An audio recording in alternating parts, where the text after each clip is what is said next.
What's up, you guys? This is Oteil coming to you from the music room. Welcome back to Comes a Time.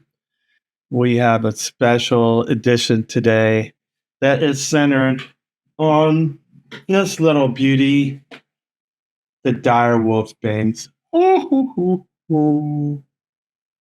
I have as my guest today the man who built this bass, Bill Asher, who is one of the people that was directly licensed by Doug Irwin to do Wolf's replicas. This is obviously the Direwolf. It's the bass version of the Wolf.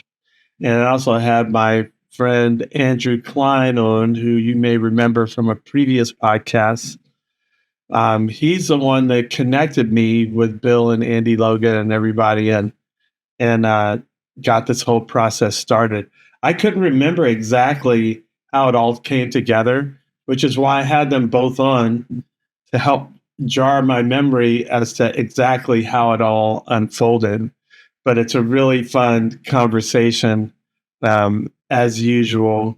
Lots of really cool synchronicities and things came together to make this all happen.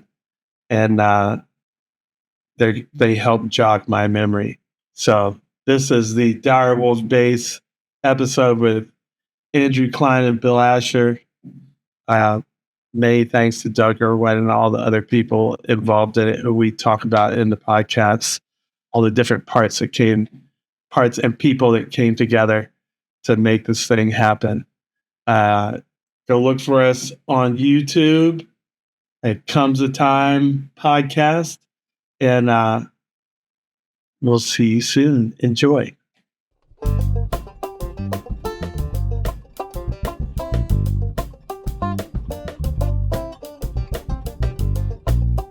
So yeah, we'll just jump into it. Cool. It's great to see you guys. How are you today? Very good. It's a beautiful day here. Bill's wearing his Dead shirt from his first 85. Wow. Nice. Very nice. 3 years after I graduated high school. Okay, yeah, 20 years so far. This shirt. We're about to go to the 60. Were you playing with Colonel Bruce? Were you playing with Colonel Bruce in 85, or who were you playing with? Probably not till 88 with the Colonel. And it's funny because hippies, witches, and just general artist freaks, the left of center artists, performance artists, they were only the only people that would come see us. And really great musicians in Atlanta, which we used to go see them too, play with the Colonel, because he always had amazing cast. When I first met Paul Barrere from Little Feat, he was on Colonel's record, Arkansas. But yeah, hippies were our the first ones to put us over. Okay. So all those cats are very proud of me right now. Yeah. Amazing. So you're in the shop. Yeah, we're in my little demo room right here, the quiet area of the shop. It looks like a wolf right over your head to your right. Yep. So behind me is the Wolf number 1 of 10 from that series that Doug and I first did together that we put out in 2023. And then the middle one there is the Ben Harper signature model lap steel. I originally designed for Ben in 1997. And then he's out on a bunch of albums since and touring with it, and that became a cool signature model. Nice. You've been out here doing it for a while. Yeah, graduated high school, got a job right at a guitar repair shop, blocks from school, as I aced wood shop, played guitar all with garage bands and loved the music. It's kind of where it all starts with most of us. It's like the music gets us fired up. I fell in love with the music and then started going to guitar shops and learning how to play guitar. And then, just got kind of enamored by all the woods and the fact that people made guitars. And so I had this dream, man. 18 years old, I had the vision, wanting to be a guitar maker someday. So when you were in wood shop, you were taking it very seriously. Yeah, my senior woodshop project was to build. You could choose anything, and I was playing guitar. I brought my Fender Strat in, and Mr. Rosenthal said, "Well, never had anybody ask to build a guitar in wood shop. Looks a little complicated, but you could build the body." And I thought, man, if I could make the body and go to get a neck somewhere, I could probably maybe take this cool project into a shop in town. So I'm in LA, tons of guitar shops everywhere. Maybe that would get me an apprenticeship, which is exactly what happened. Nice. So was it a Strat? What was the first one? Yeah, I Or was it just Fender Strat body. I kind of made a different pick guard for it. I didn't want to copy it exactly, but I didn't know where the bridge went. I didn't know how to wire the electronics. I had no idea. But you can imagine it. It was 1982. So the summer of 82, Guitar Center was huge on Sunset. There was Voltage Guitars and there was Mesa Boogie up there, and it was a guitar mecca. Westwood Music. Yeah. Fred Wallachy from Westwood Music was the one I used to go in. He was like, "Yeah, Leo Fender designed these guitars. Now he's making G&Ls," which was a little, he took the art a little more engineering and made his own. I was like, "Oh no, this is what I want to do. I love playing guitar, but I don't think I have the chops to do that for a living." But man, I loved working with my hands and working with wood. And so that Strat, I made it the body out of Purple Heart because I was totally turned on already to the alembic stuff and all these beautiful woods and laminations, but it's so complicated. So my apprenticeship and first, I would say, 8 to 10 years of in the workshop was in a guitar repair shop, working for a guy named Jeff Lunsford, who moved here from Kentucky. He was an incredible woodworker and just had chops to learn how to be a luthier. And so I was doing setups and refrets and putting pickup systems in for years before I started designing and building guitars. So I think that's what really loved working with the players, getting their sense of what they needed to get a guitar to play better. So many varieties of different guitars, and so I learned kind of inside out of the workings of instruments and then started applying that to my building. So when did you start doing, like, learning to do like all these laminated pieces together, like what Andrew was showing us? Yeah, the hippie sandwich. Speaking of hippies, got named the hippie sandwich. And that wasn't until 1993 I went to work for Rick Turner. Yeah, Rick at the time had a shop in Topanga Canyon, and he was building the guitars for Lindsey Buckingham, and he had just designed his new Renaissance guitar line and really wanted to focus on his building. So a friend of mine, Bobby Carlos, who worked with me for years, great guitar tech, great player, he told Rick, "Hey, Bill's available. He's going in between shops right now." So I went up there and helped Rick kind of let him loose on his building and designing, and I slowly took over the whole repair side of his business. So that was huge.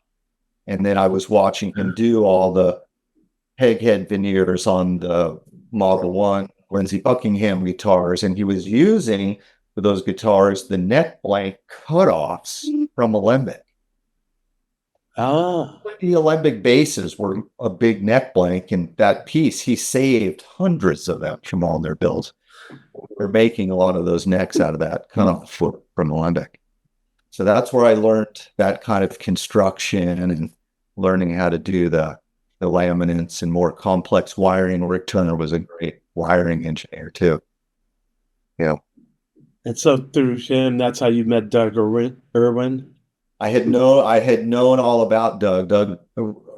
Rick would talk to me about the Alembic days and training Doug, and how Doug came in to work for him. And then he knew pretty quickly that Doug Irwin was going to want to kind of do his own thing just after watching Doug build for a couple years. And then I ended up not really meeting Doug until 1996. So I had moved my shop. Rick moved to Santa Cruz. I took over his biz here in LA and just moved into Santa Monica and had a shop there. And that was in 1996. And so at the time, a guitar player by the name of Jim Shank played for the Rum Runners, which is a Grateful Dead tribute band. And he had contacted Doug about building him a Tiger style guitar. And Doug was just not.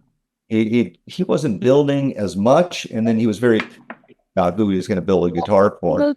So I had got him to get Doug on the phone I said, well, Doug's still around and alive. You should have him build this guitar.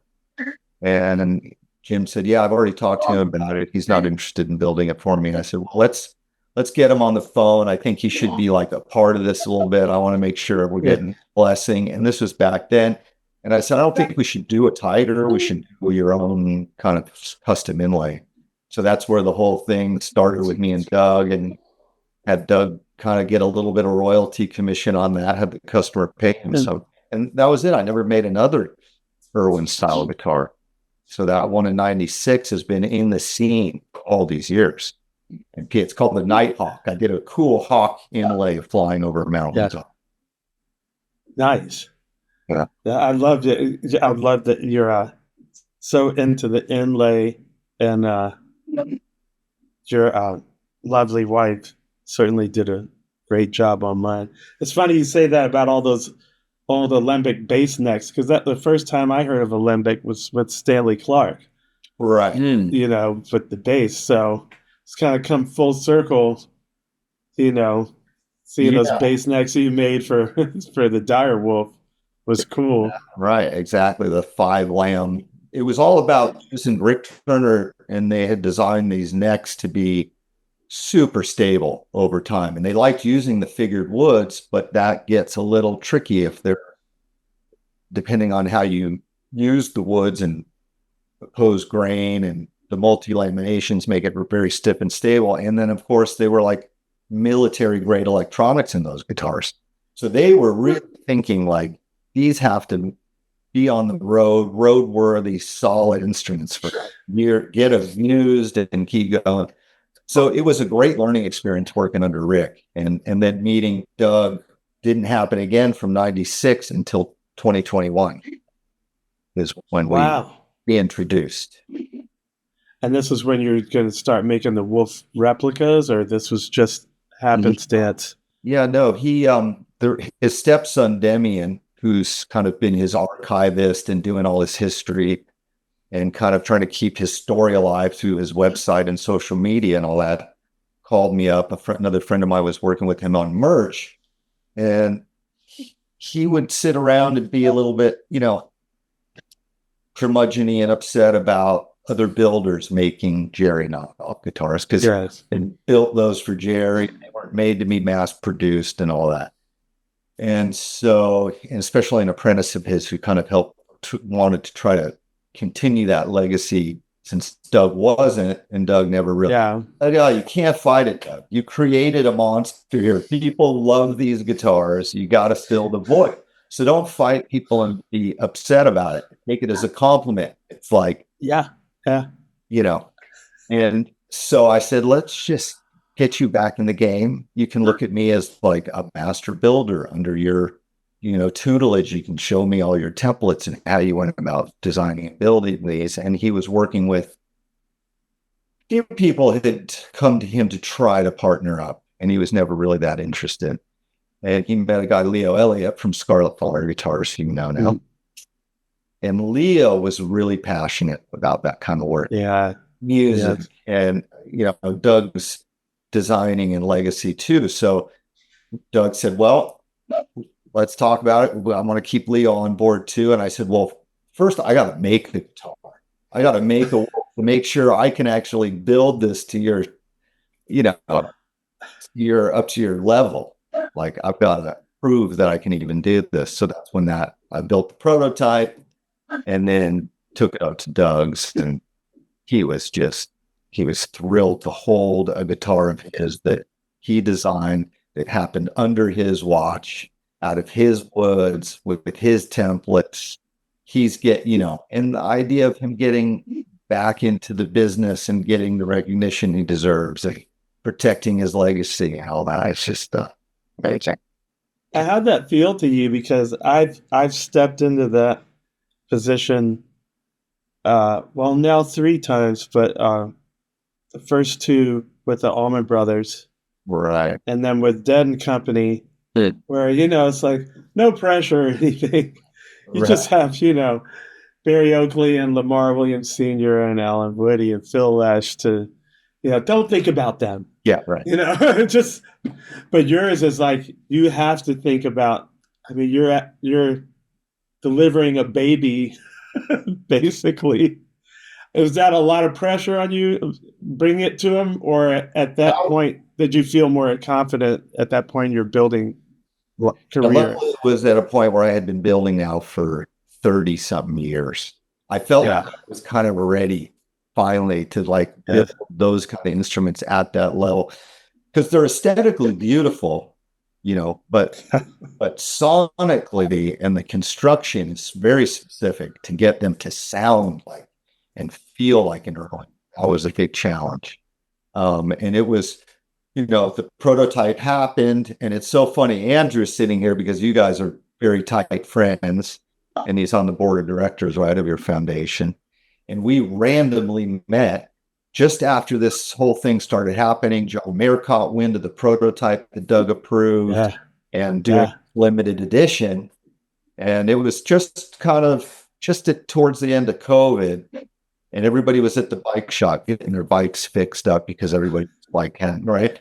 And I'm standing there, and I have my guitar, Asher Guitar logo shirt on, and this gentleman's standing in front of me, and he turns around guitars. I play guitar, and we started a conversation. And he's like, "Wow, really? You built the Jerry Wolf? Oh, I'm good friends with Oteil. I know John." And he's like, "Can I see that guitar you built?" And we got over to the shop, checked out the Wolf. He was like, "Oh, I want this thing."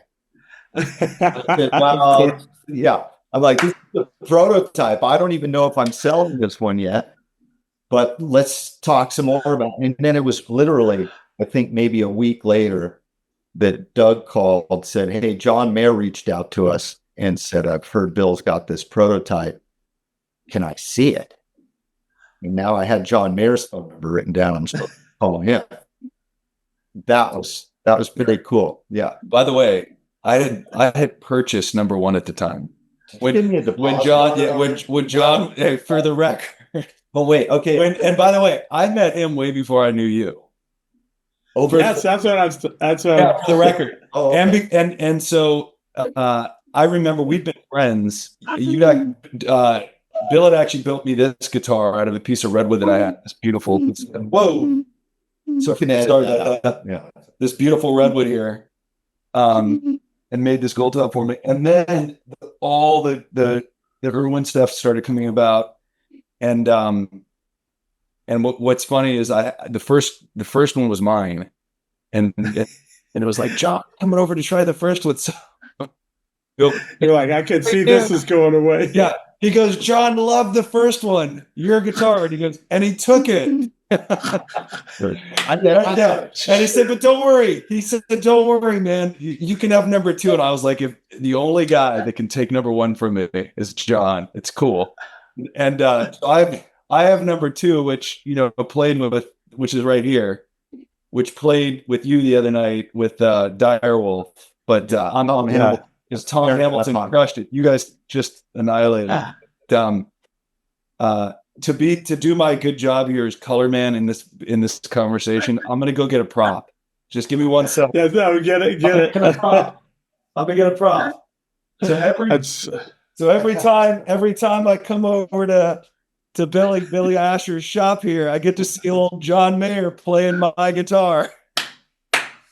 You know how it's funny how people remember the story. Yeah. See, I don't remember exactly that, but it's close. This is not revisionist history. I remember it very clearly because I watched this baby fly away. Yeah, because when John came in and the prototype build, which is the first build, was on its stand, ready to check out, And he's like, well, where's the, like, how do I get one of these? What's the deal? I said, well, we built 10. We penciled you down for one of the 10, which was number 1, which now and because I didn't really want to sell the prototype. Andrew, I could see that. Andrew was like really working me hard to sell that prototype. He's like, I want that first one, baby. I know, Andrew. John was like, John said, well, number 1, my name penciled on number 1. I go, yeah, and it won't be done for another 10, 12 months. And then he sat down, he was sitting down, he looked at the guitar and he kept riffing on it. He was set up in my little Fender Deluxe Reverb with the effects pedals, getting a tone that he had never gotten before. And then he looked at me and he said, how much is this? And I went, well, I mean, they all sold for 22. And I'm like, you're the only one who can talk us out of this one. So, and he offered me a bit more. It was like, I'm going home with this. I'm going to overshoot the number. You can't say that. I'm like, oh, this will do. I know. I can imagine. Yeah. So sorry, Andrew. That was, I had to get that. John had to walk out without. I'm good with it. He didn't need to ask my permission, nor. And you got heavily outbid. So Mayor now, now I get to see this picture. Oh, man. I'm going to get a of this. This was playing in the sand, right? Yeah, that was the first time Oteil got to hear the guitar too. That was playing. And I got to stream it. I wish I would have been there. But John was so gracious and cool, and a lot of pro players. The big company, they give them guitars. You don't have to pay for it. John Mayer doesn't pay for a guitar. So when you felt the craftsmanship and the amount of, you can tell the amount of hours that go into one of these. This isn't like a production piece thing. And so he was so gracious and called me at sound check at playing with the Sands and hadn't told anybody about it. He's like, let's keep this under wraps.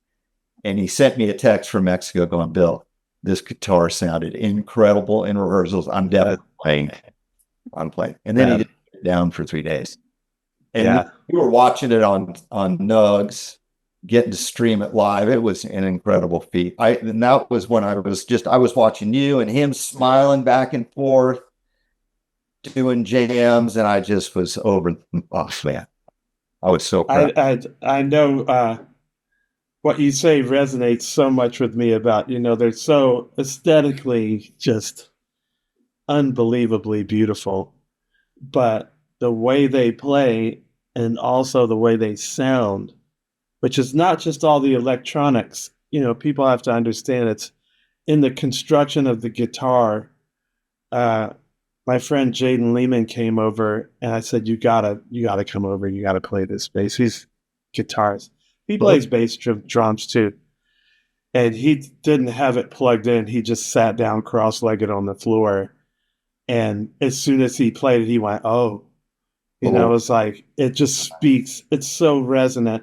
Just the way that hippie sandwich, you got that just right. Because it's just, Derek Featherstone calls it the fundamentals of the tone are so strong.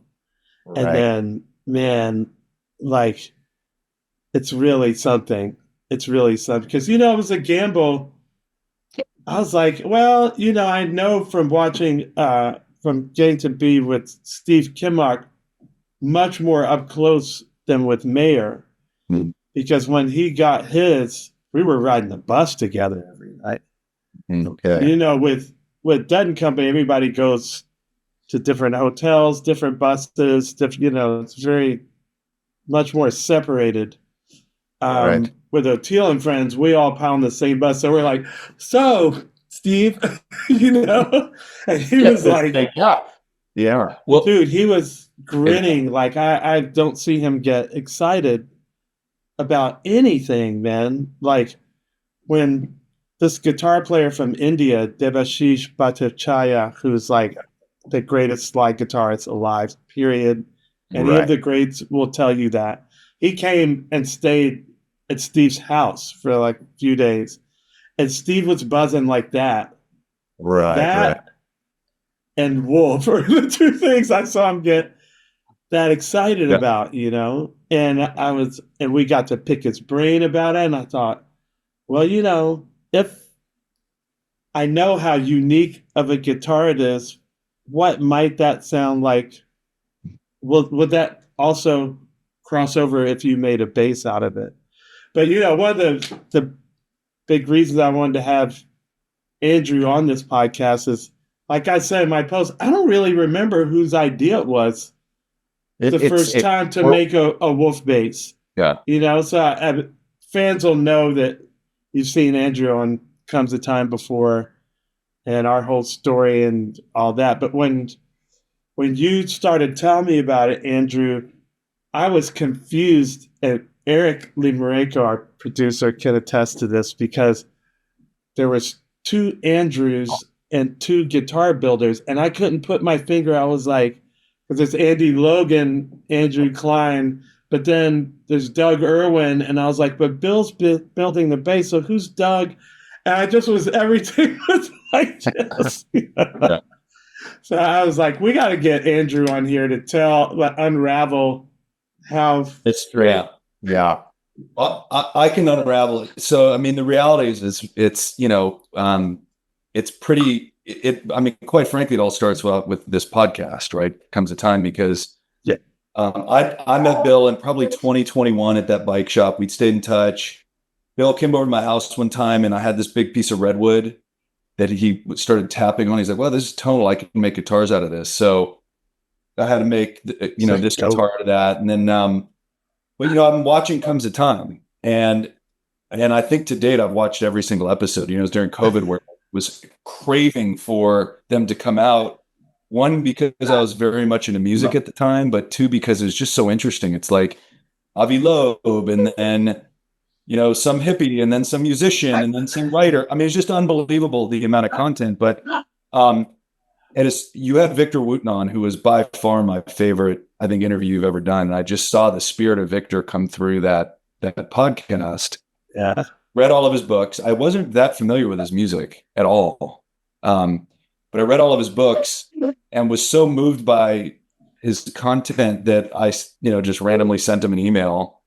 And Danette, that's right, Danette. Yeah, his manager, reached out, and she's like, we get 1,000 emails a day, but like, you get it. So she says, that's right. She goes, Vic's going to be in town in 3 weeks, and you're going to host him for 3 days. I'm like, you don't even know me. She's like, don't worry, I know you.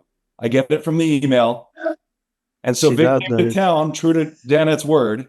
I pick him up at LAX, the airport, and we had 3 amazing days together. He met a bunch of my friends. We had some great meals.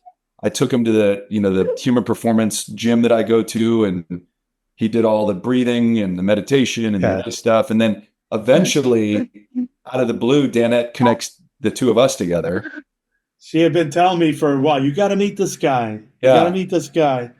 Yeah. And so we connect, and we just, built a friendship. And then my recollection of how the bass came about was thinking through ways that we could, generate some revenue for the foundation, your foundation. And I just thought to myself, like, hey, these Wolf successful.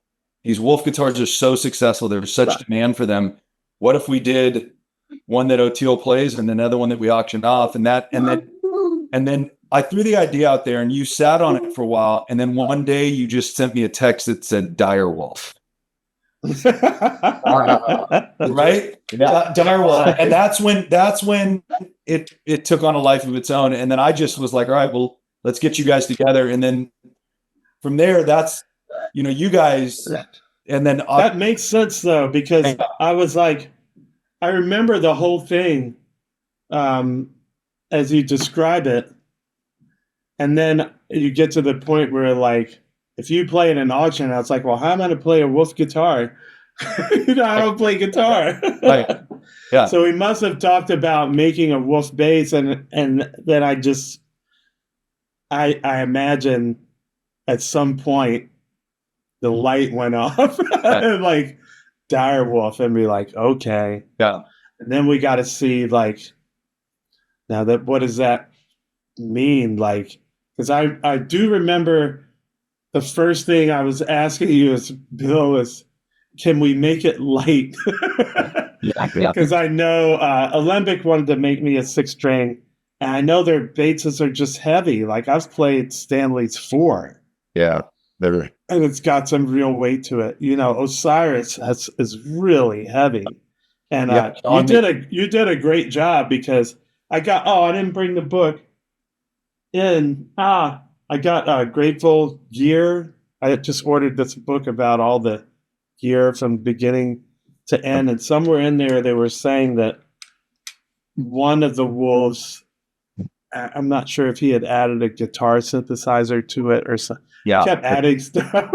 And it was like 13 pounds. That's like heavier than my bass. That's why I played with like that big thing that was like a sheepskin wrapper. It's interesting. Right? Mysteries, like the weight of the guitar of Jerry's Wolf that Doug made has been around and said, oh, it's really heavy. It's 12, 13 pounds. And I was asking Doug that as well. And he goes, oh, no, it's not that heavy. It's not that heavy. And all replicas and copies that I've ever seen were 12 pounds, were really heavy. Yeah. And John Mayer was asking me this too. He said, after he left here, he took it home and he played it again through his rig. And then he's like, is it that makes this guitar ring like it does and have the voice? It's DNA of Doug's design and the body construction nobody knows about because you can't see the inside of the guitar. But it is not totally solid. The secret is in the internal chambering that Doug did. So I have not yet gotten to get my hands on the original Wolf that Brian Haplingen owns. It's in his play. And I luckily did get connected with him when you guys did the Boston Symphonic show. Oh, cool. Yeah, his friend, the guy, he was able to make a connection to me through Kenny, who brought out the original Wolf to be played at that show. So we're gonna hopefully reintroduce the original Wolf to Doug in August. We get this little meeting, and I get to finally weigh it, and measure it, and see where, But I had Doug's original templates. I saw what Doug did to the guitar. So when you asked me that, I thought, okay, if I hand select the woods and we do that same construction, we'll get you close. It's not going to be over heavy like the Alembics. The Alembics didn't, Doug did. Theirs were all solid cores. Yes. Because we had John McVie's, all those basses would come through Rick Turner's shop when we were into work on it. And John McVie's Alembic is called the Black Beast. It almost weighs 20 pounds. It's like, damn.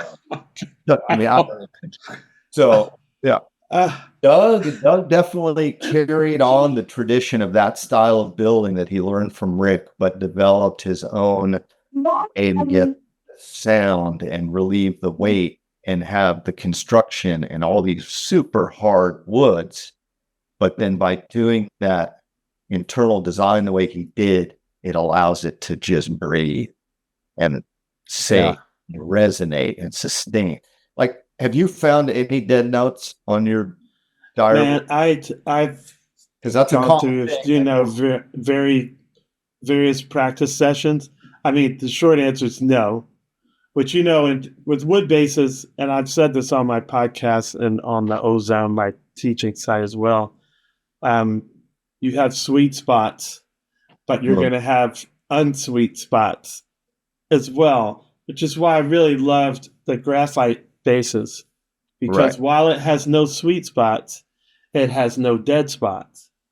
And so every spot is a sweet spot if I hit it harder, and every spot can be progressively more and more dead if I mute it more. So I control all sweet spots and all dead spots. Well, this has that, plus every spot is a sweet spot. So it's almost like I'm trying to think of the metaphor I could use. It's like I have my hand on the leash of a tiger, and I only let it so far out of the cage.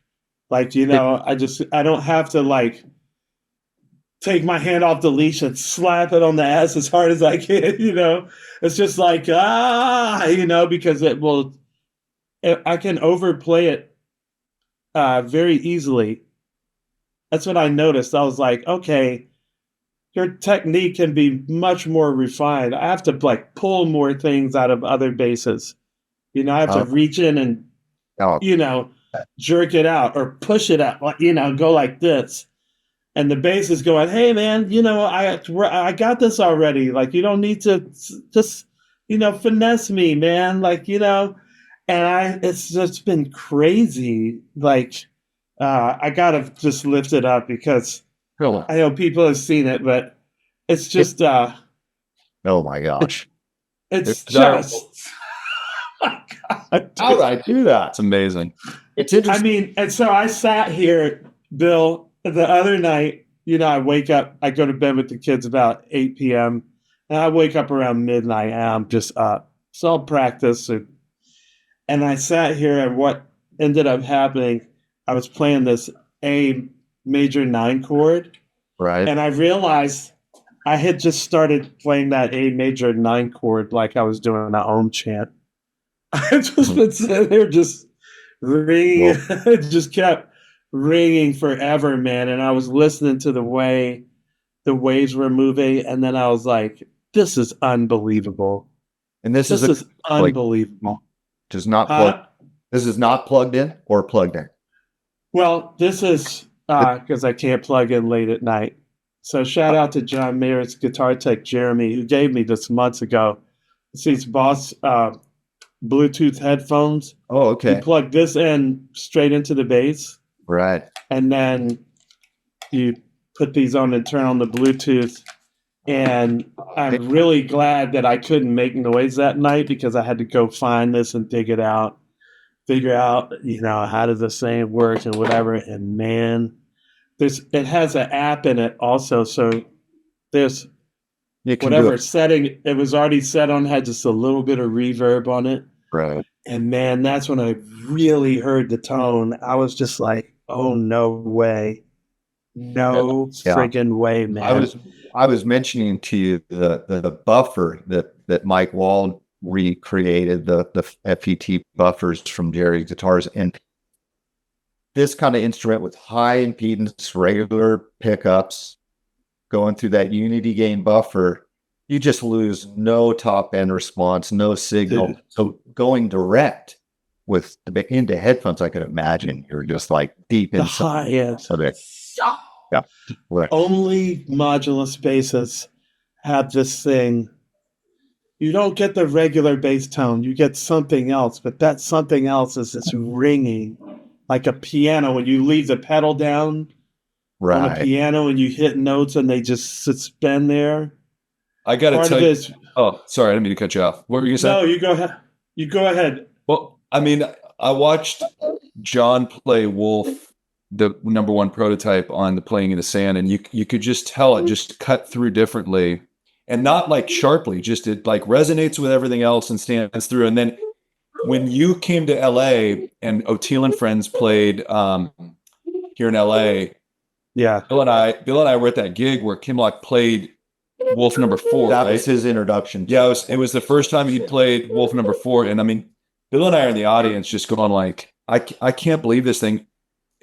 My physical reaction to hearing Wolf 4 that night was, it felt like I said to Bill that night, I have it on video, and I don't know if you want to try to splice it into this, but I have recorded. I go, man, this must have felt what it felt like to hear Miles play, live acoustically with it cutting through your body physically, because the guitar just like. And what's interesting is when we were just in Red Rocks for Direwolf to be debuted, I know you couldn't turn up. Just for the record, it's 444 here. Just FYI, just letting you know that.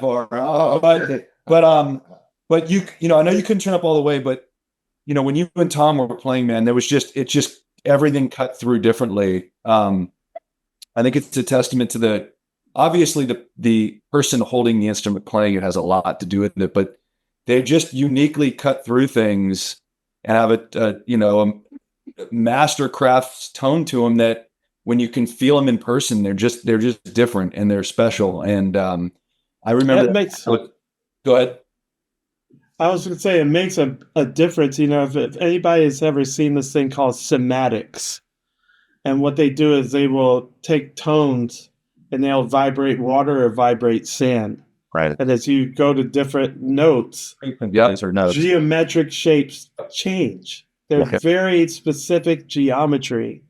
Right. And I'm like, what's that, dude? That's natural geometry. Well, we're at what? How many percent water? It's 80, 90, 70, it's like 89. 98. Yeah. It's ridiculous, right? We're like all water. So when those frequencies hit us, it's doing that to the water inside of us. So when those tones are truer, then the geometry is more defined. Like it's doing something. When I was sitting there playing that A major 9 chord, it's doing something to the water, to all of me, Right. It's magical. Like I could, like you said, I could feel it. Yeah. All in my body. It was changing my mood.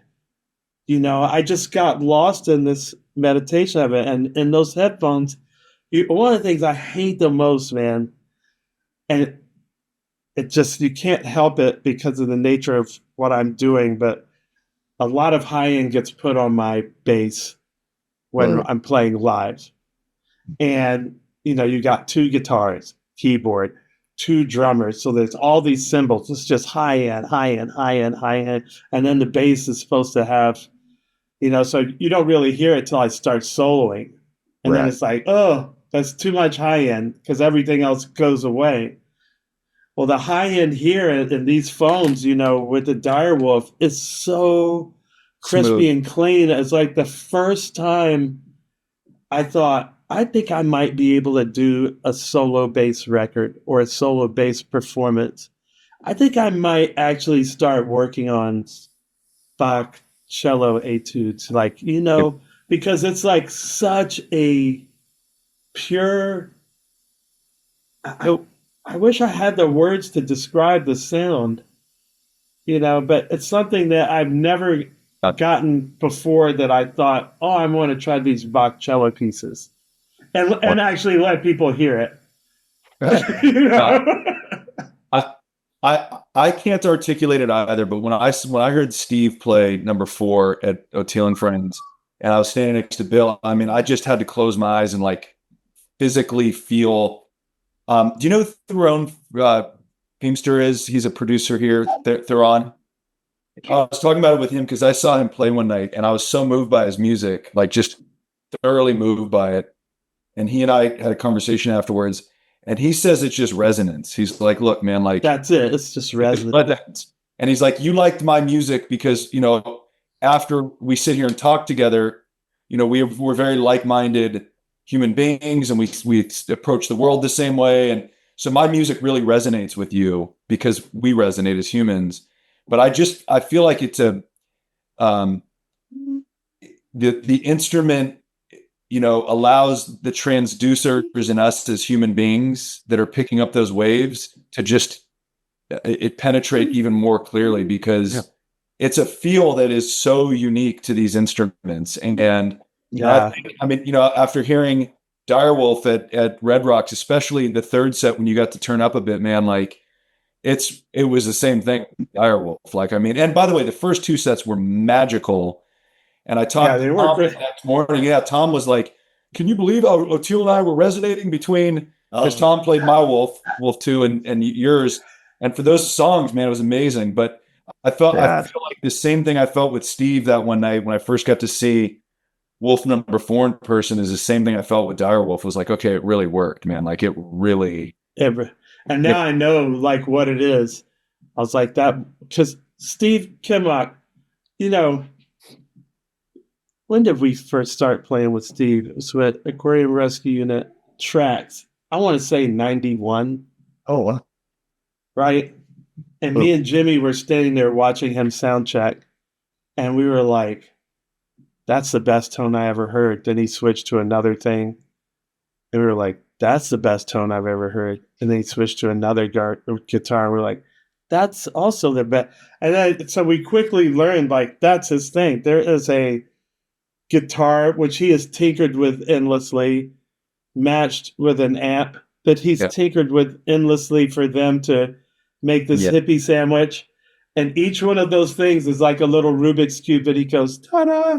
You know, it's like this guitar and that amp, this guitar, that. And he'll be, Steve, man. He'll be dragging his amp, the amp's falling apart out the back, and it's like hanging, stuff's hanging. You know? Got pedals on the floor loose, and he'll like switch this pedal, that pedal in the middle of a show. I see him bending down. Rests his cigarette on top of it. Doesn't care. The amp is like, all kinds of stuff is like going, bananas.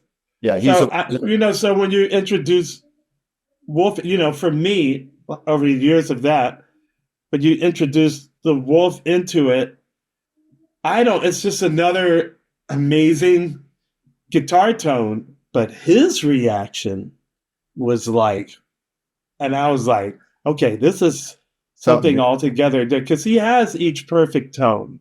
Yeah. And he had told us on the bus, we talked about this off camera probably days ago and stuff, maybe even months. But after he came out and played it, we were on the bus and he was telling us how Jerry had some quirky or different way of stringing it. It wasn't like the normal, this gauge, this.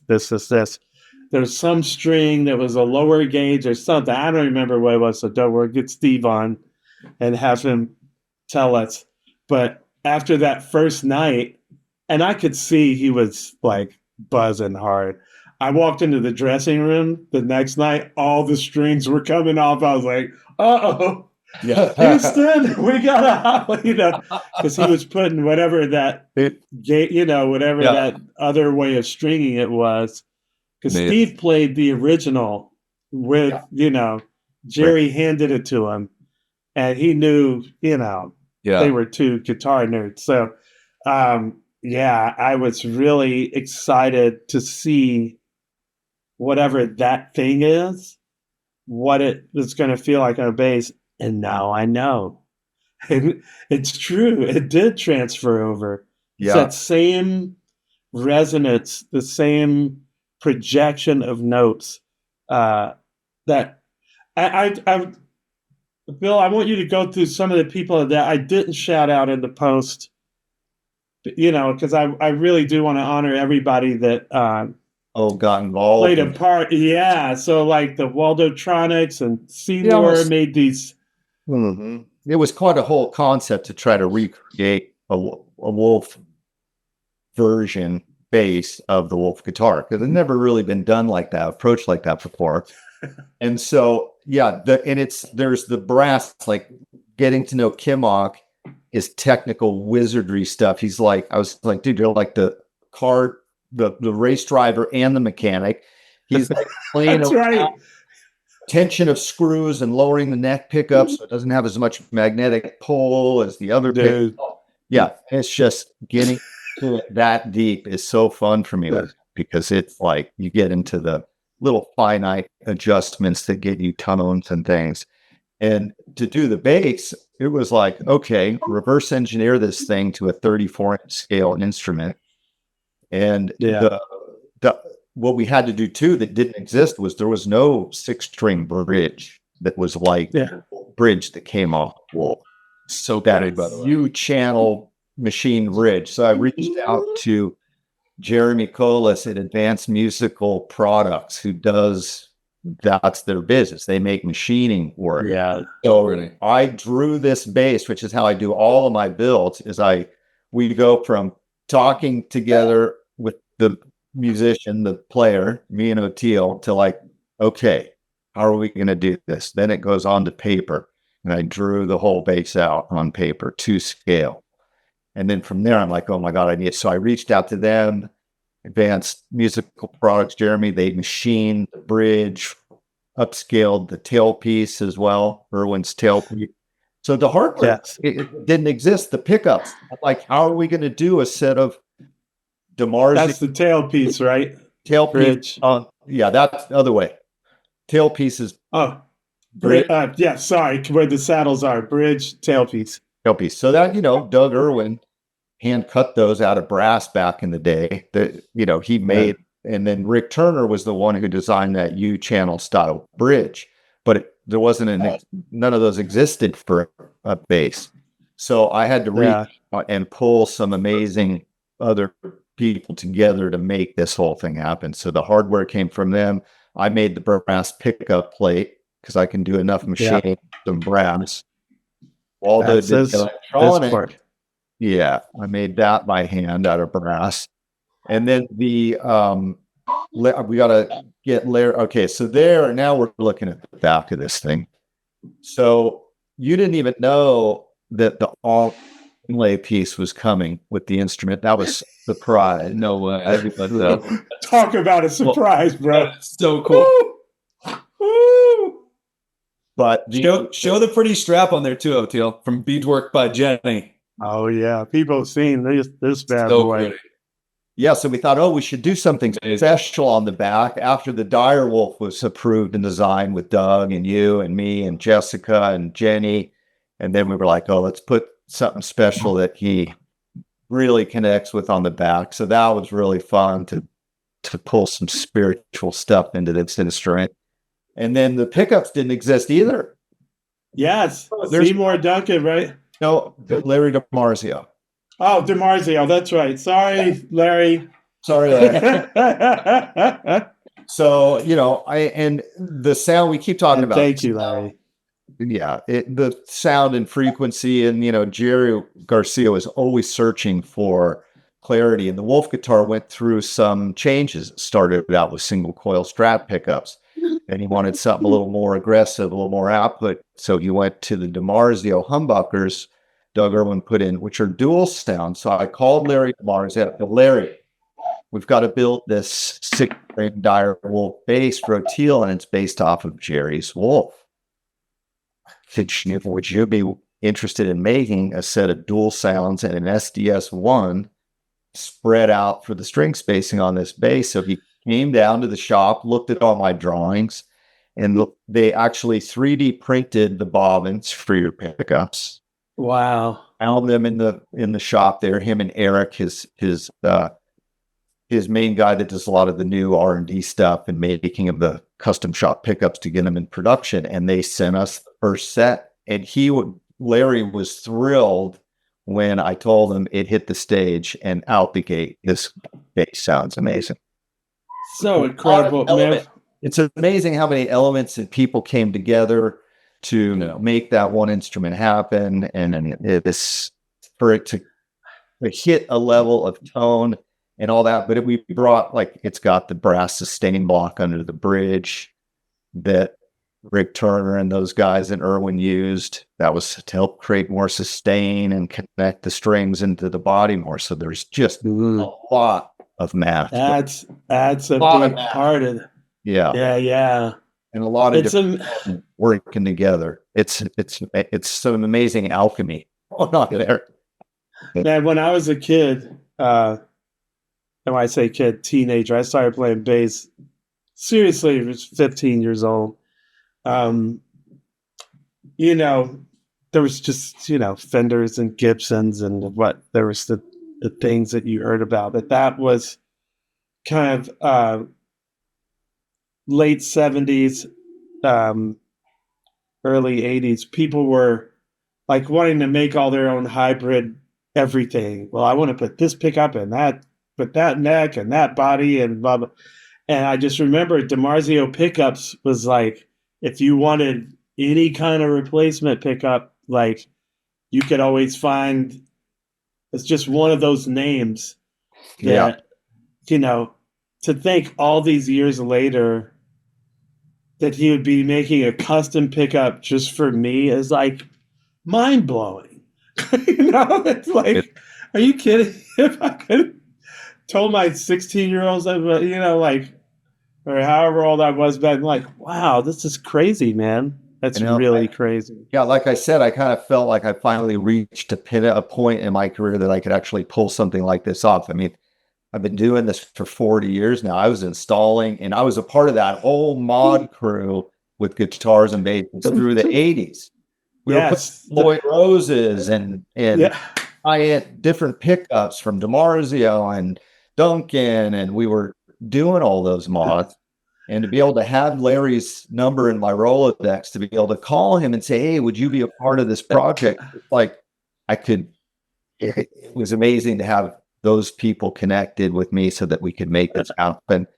And then the artistry from Jenny and my wife, Jessica, who's... Yeah, shout out to Jessica, man. Yep. You're Jessica. Both of our wives are named Jessica. Yeah. Man, what an incredible job.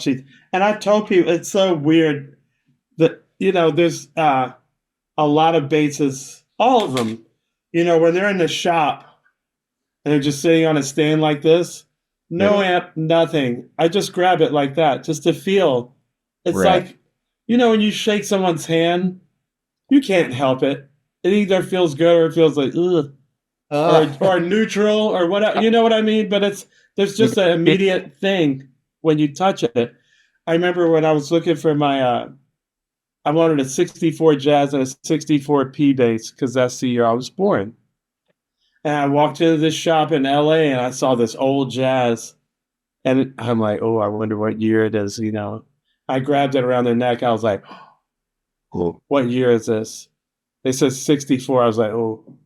And I sat there. I did not plug it. I just played it, unplugged. I was like, oh.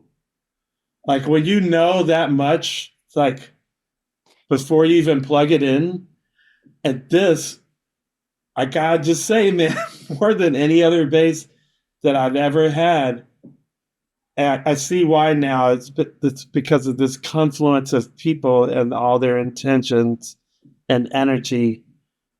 This thing feels, I have literally had people, I'm just like, just come touch it. Whoa.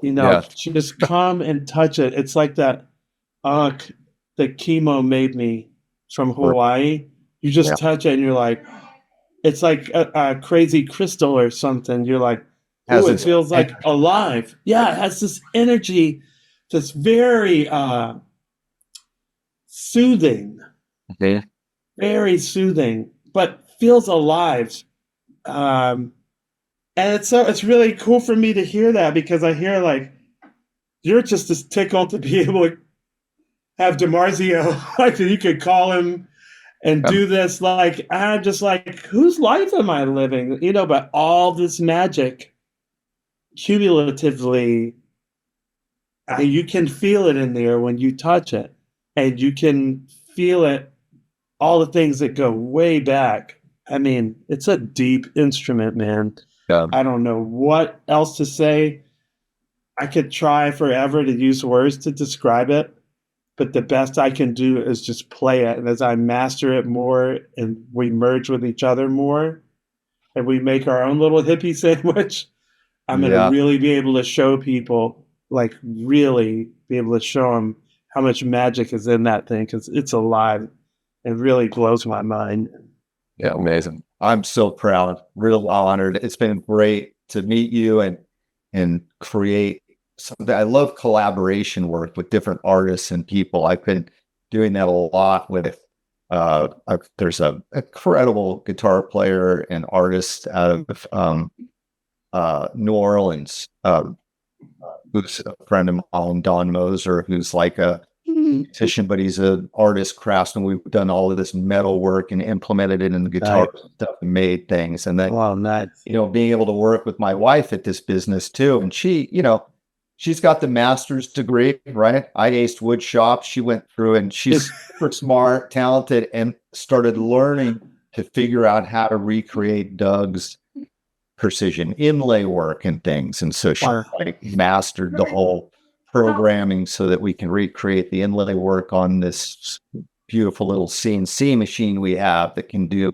these things. And it's been an incredible learning experience as well.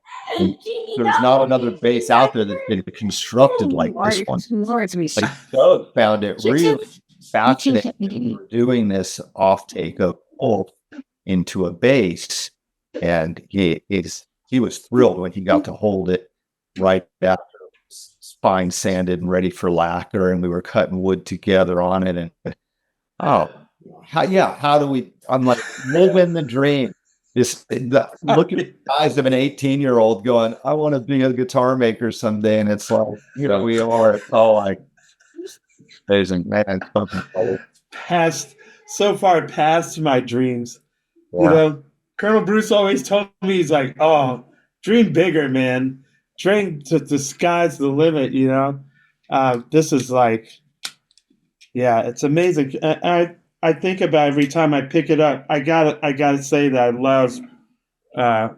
I love these knobs. I love the old Jetsons looking knobs. They kind of look a little 50s.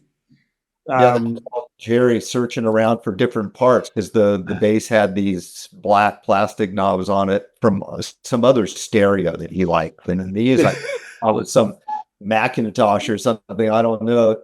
It's like that's Mike Walden. It's like the knob from like 63 Coupe de Ville or something like that. You know what I mean? Like, car. They're amazing. They had taken me. I didn't know these guys were tight with like George Lucas and stuff.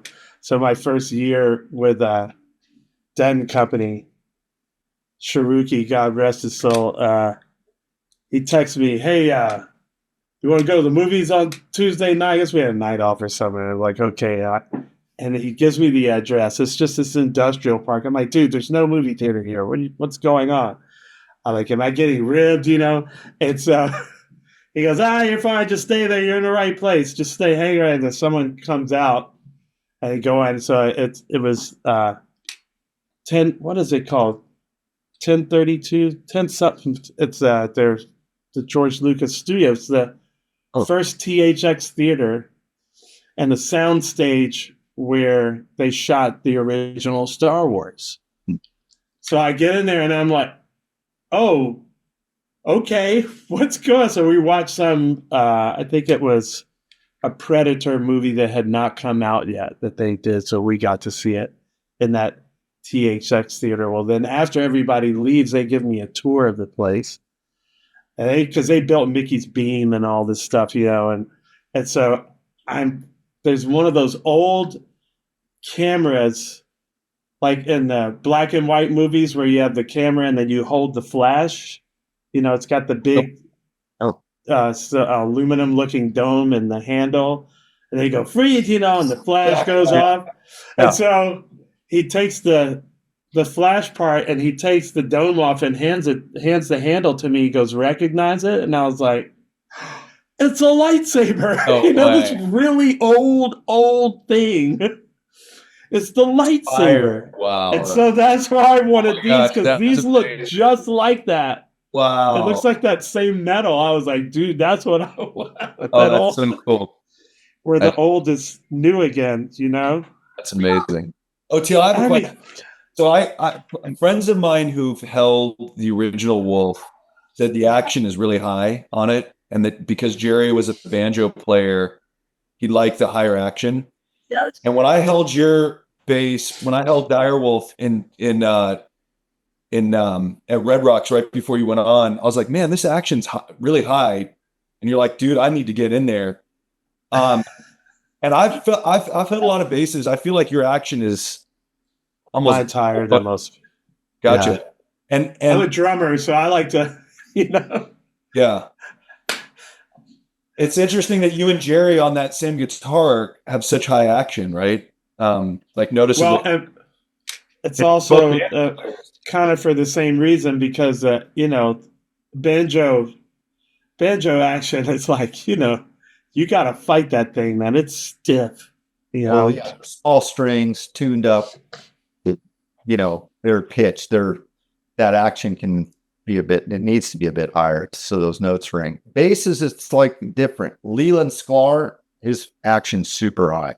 Most people can't play his basses. Really? All right. I like to hear that. That's great. I actually shipped yours is on the lower side. I mean, for a 6-string, you got that low B string. You pluck it. Need some room to be able to resonate and not hit those frets. But that's another great thing about that construction of that bass with a 5-piece laminated Purple Heart and maple is it's so rigid that it really holds the vibration of the string nicely. It doesn't start wobbling and moving weird and have, start buzzing, so you can get a little faster action. I think you've noticed that on this bass. You were saying that you're flying on it. You can get a little bit lower action out of it than a typical 6-string bass. That's why the bass is like telling me, like, hey man, ease up. Like, you don't have to go so hard. It's like when you get a faster car, if you get a really, you hit the pedal, you're like, oh, okay. Slow down, Fireball. Let's ease into this, baby. You're going to get whiplash just for how good the car is. When we first got the Tesla, I hit that thing, and we were like, whoa. Yeah. So it's I'm glad for the adjustment. I don't try, like people have been asking me, all the strings look like they're close together. I'm like, dude, compared to what? Right? Like, for a guitar player, those strings are really far apart, Maybe for a Fender bass, I never, on my 6 strings, tried to keep that old Fender spacing, because I've played a 6-string where the neck is like probably this wide, instead of this wide. And I'm like, dude, that's somebody trying to keep Fender spacing, and you're gonna kill your left hand. Too far to it's go. Gonna kill it. Yeah. It was really great being able to come and measure your basses and then come up with something. And you said, I could use a little narrower spacing. Maybe I'm open. So I took those notes and we worked everything into this one. And boy, it just. But one time I remember it was crazy. Like, this must have been a coincidence. Long time ago, ARU days. So we're talking early 90s. We pull into a gas station, super late night. And we're doing, getting all the gas station food or peeing or whatever.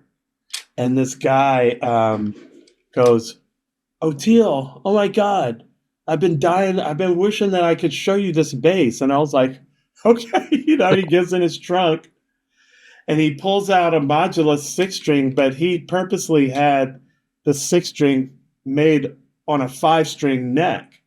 Okay. So the strings were much closer together. Now, the modulus 6-string, the strings are already closer together than a Fender. Hey, do you want a quick tour of Bill's? Let's show the people. Yeah, I can pick up the computer here and just like follow him around if you want. Yeah, show where the magic is made. Yes. Here's the cool showroom. We'll go. Bill, why don't we follow you into here, brother? Right. Oh man, look at those babies. There's some more being born here. This is what's the middle one, the dark one? What is that? This is very cool. So we wanted to do a Dark Wolf with a friend of ours, Dominic Estes from Easy Wind. He's a great. I met him down in San Diego, LA, and he got to play our Wolf. That's what happens when you hand a guitar, one of these instruments. They're like, I gotta have one of these now.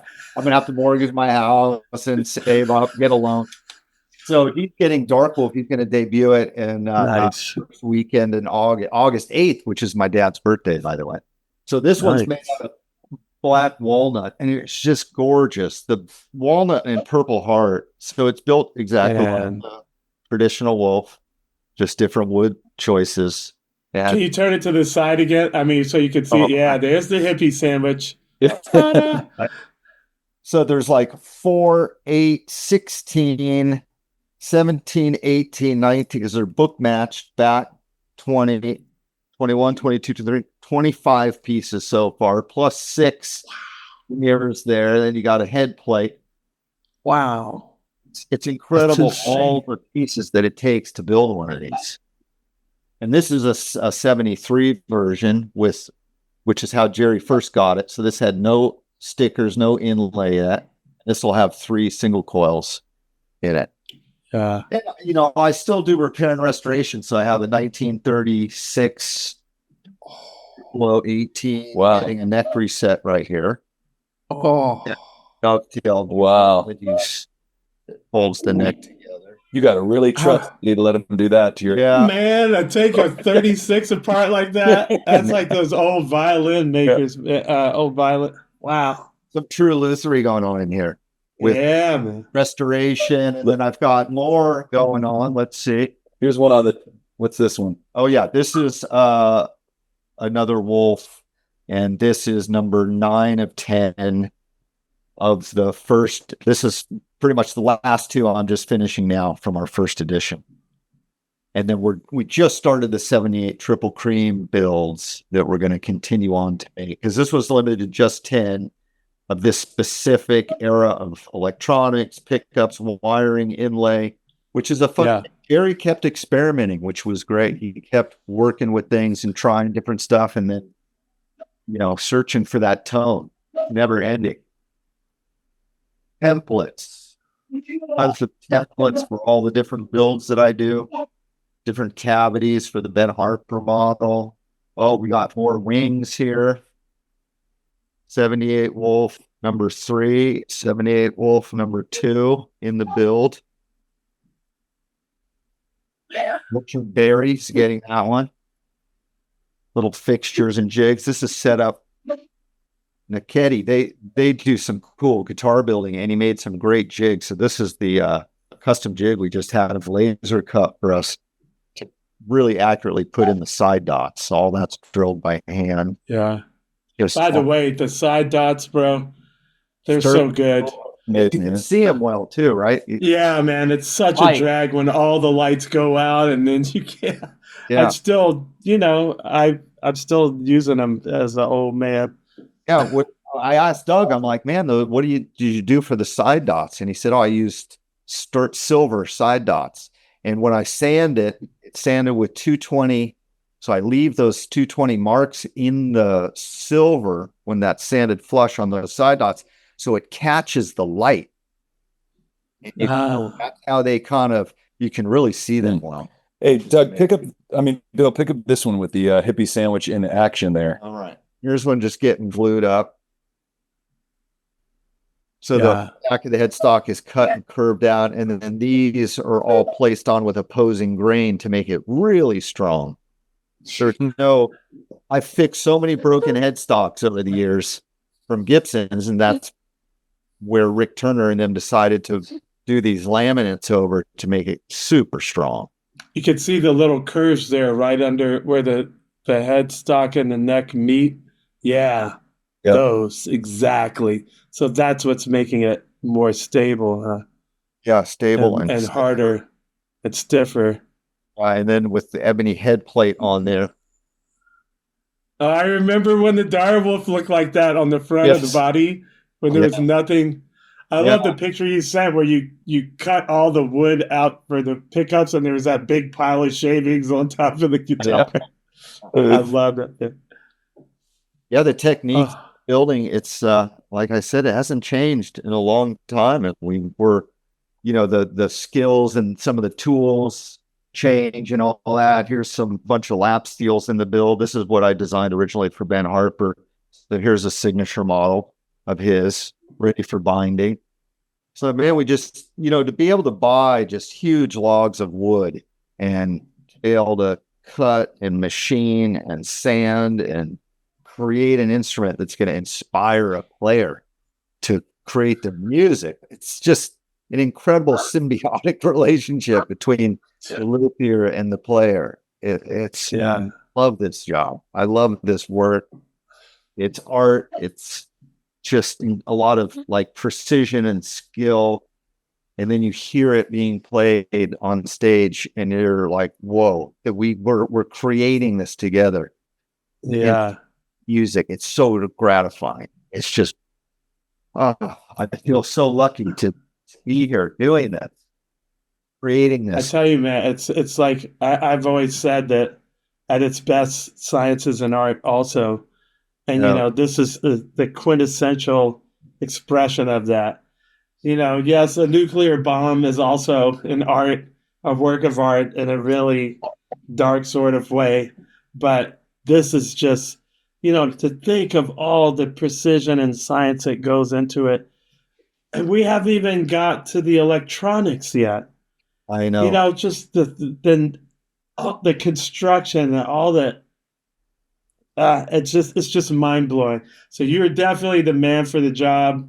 Thank you. I'm so glad that we were all brought together by this large elf person. Because man, wow. Yeah. Folks, we're just getting started, baby. I haven't even I don't even know all of what the electronics are going to do. I can't wait to get on the road with Kimmock in October, and I can go, okay.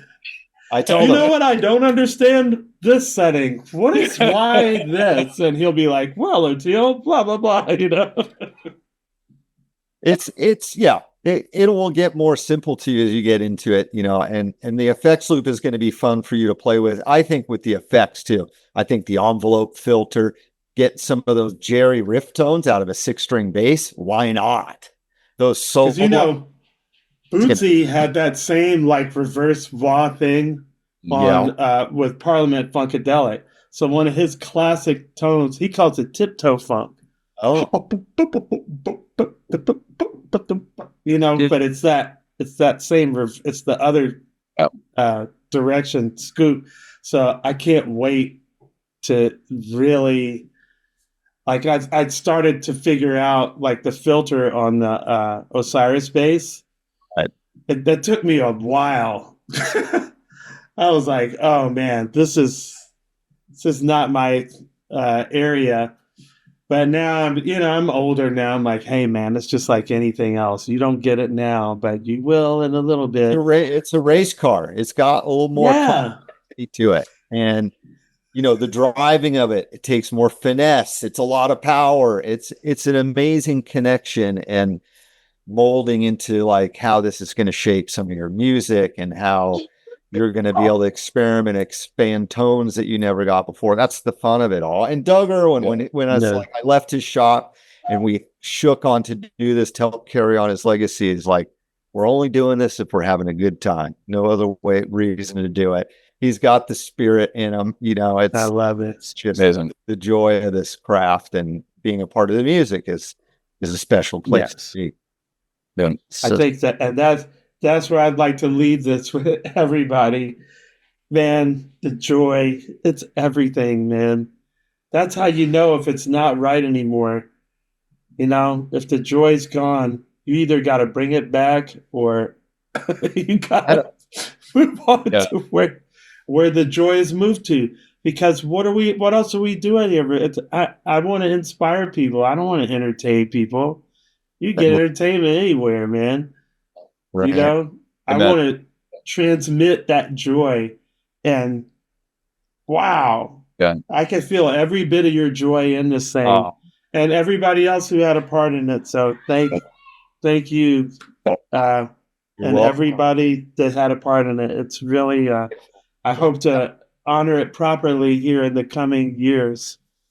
Well, you did it, Red Rocks, man. It was amazing. That entire audience was moved, and to debut it at such a special place, playing Jerry's music with the symphony was outrageous. Phenomenal. It was outrageous. It was filled with more joy than everybody there. The Garcia family was really nice and hospitable. Amazing to finally meet her and Mark Allen, and they gave us some time and some space to present you with that. It's been really special. Yeah. All the way through. I can't wait. 60th is coming up. Yeah. That's going to be fun. Golden Gate Park. Oh man. Boy. Dude, we're coming in hot, bro. And I know this goes without saying, but huge shout out to Grateful Guitars, man. This wouldn't have happened without those guys. So thank you to them. And that's right. That's right, man. Yeah, there's a lot more podcasts. There's so many angles and people involved. But more to be continued. Well, I got to go to bed with awesome. Johnny here. Do the family. I'm 25 minutes late. That's all right. That's just camp. It's not school. All right. Love you guys so much, man. you Thank too, you. man. This is just Love you too. amazing. Awesome. Peace. Thanks, Eric. See you guys.